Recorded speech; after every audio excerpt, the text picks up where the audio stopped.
Alright boys, welcome back to this video. In this video we break down all the POIs in the game. We started like 2 weeks ago with different POIs. We do 2 POIs a week, and every other day of the week we do tip videos, and then we stream the tournaments when they're live. So if you have any questions, make sure you sub and you can reach out to me in those streams. But starting off, basically what we have here is the blue. Blue represents the IGL, so any blue markers you see on the map represent the IGL. So if you're an IGL, you play for those. Okay, now this also means that if you're only looking at this for solos, you just follow those blue lines. If you're looking at it for duos, make sure your IGL is following the blue and your fraggers following the pink. And then if you're looking at it for trio, make sure everybody's following their roles. Now, first of all, I want to give you some perception and perspective of this. So when you break Pleasant up like this, by the way, we get straight into it over here. By the way, all videos are like this. We get straight into the work. That's why you should subscribe. I said that wrong, but whatever. This is the way I like splitting this visually. Just, it's nothing really like important, but it's good to give you guys perspective on how I'm like have a vision, I guess. Is to split it like this. Now, I already tried recording this video, but what people don't miss, or what people do miss, is the big picture. That's what you see as Pleasant, okay? That's what everybody sees as Pleasant, but they don't see this right here. That is the difference between winning and not winning. And what we're going to do is figure a way to split these two buildings right here. And I know exactly how to do it. Like so. And we're going to get rid of all of this. Okay? We're going to start fresh now that you have the idea. First things first, you want to get your IGL to land out here. In the middle of nowhere. Right here. This is where your IGL is landing. Every time. Contested or not, you're going to take it and get good with it. So in this case, I'm being an IGL, that would be me. Then you're going to get your team to land here. You're going to get them both to split this building. There's a reason why I'm doing a big box on this, so I can get the 2 lines in. Now, for those of you who don't know, when there's a dot inside of a box, like I have done with the blue one, it's where you're landing. It's where that color lands. Because there will be more boxes on the houses they push to. So it's important for them to know where they're landing. So they're both landing there. Why? Because they can split 3 chest potential and 9 floor loot potential. They can split that. Same way I have 2 floor loot and 3 chests. You know, I can work with that. And also I believe there's a henchman chest. I think that's what they're still called. I hope so. But yeah, there's henchman chest up there. So you can still work off that. And then what the IGL has to do is, because he's got less things to loot, he can push a lot more quicker. Now, depending on where your team sees the players they want to fight, like if there's a team over here, very unlikely, you do that, okay, and you just pull onto them like that, real nice.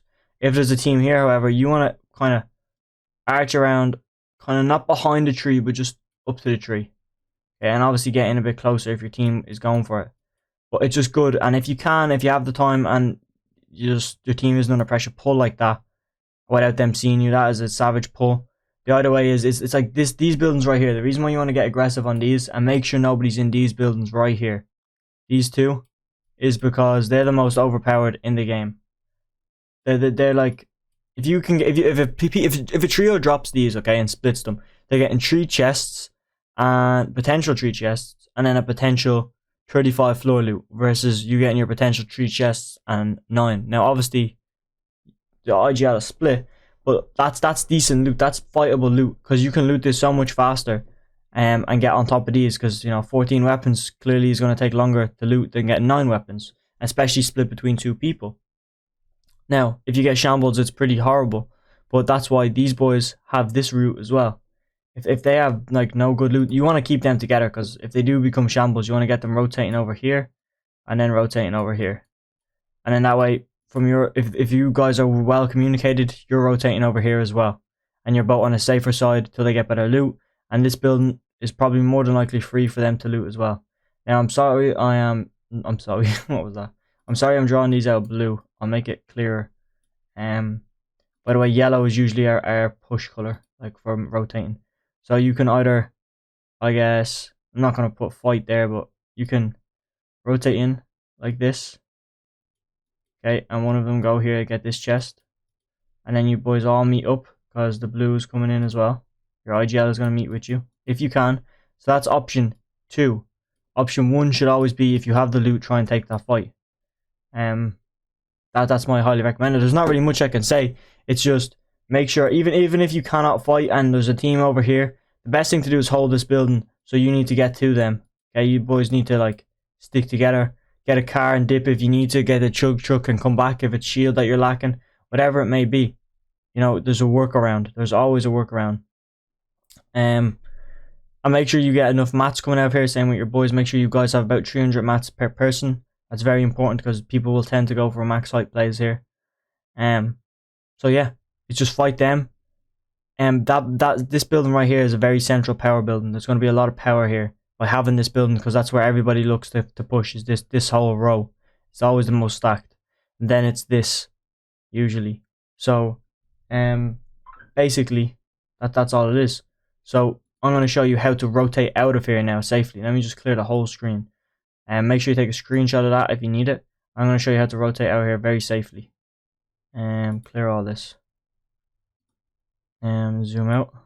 Okay, no chests needed, no floor loot. Thing about Pleasant is it gives you such free rotates. So let me put a box around Pleasant. It gives you very good rotates. You can rotate directly up. You can rotate out to the river. From that river you can go down. From that river you can go up. If you go down you can come all the way out over here onto this dead side. Or you can go into Sweaty. You can also go across the bridge and go up to Craggy. You can also go over to here. You can also just go straight down here into Coliseum. You can also go up this pathway into here. And then from here you can look down here. From here you can look over here. You get me? You have so many different pathways you can play. It's actually unbelievable. From here you can decide to go this way. Or you can decide to go this way. And then from here you can go this way. And rotate even down as well. And you boys meet up. See what I'm seeing? Like I'm just creating visions and pathways. I would take a screenshot of that as well. There's different ways you can make it out of there. It gives you access to like very easy top rotates. So any rotates across this top, this axis kind of here. That's a terrible color, but you get what I'm saying. It's like you can play the whole coast now because of Pleasant. You can. It's like what 400 meters to get to the river, get a boat, and then pull around the side of the map. Very, very easy to do. I'll clean all this up. That's basically it, man. It's just easy rotates, very easy rotates. If you're W keying from Pleasant, the best place to go is straight into Salty Towers, in my opinion, or into Sweaty Sands. So if you're W keying into Salty, obviously you have the chug truck right here. Take a little pit stop and then go in for the fight, or to just wrap around right into Sweaty. Take the high building, see what's happening because this building gives you instant height. See what's happening and then take the kills and then go down to Holly. I wouldn't even go into Coral looking for kills. Just go from POI to POI then at that stage and get kills, and then probably finish the game back in Pleasant because that's usually what happens. But yeah, without wasting too much more time, that's all I have. If it helped you out, let me know. If you want to request another one for a different POI that you want to check out, request it. I'll reply to you and let you know if I already have done that that POI, but it'll be in a playlist anyway on the channel. So that's all I got. Thanks for stopping by.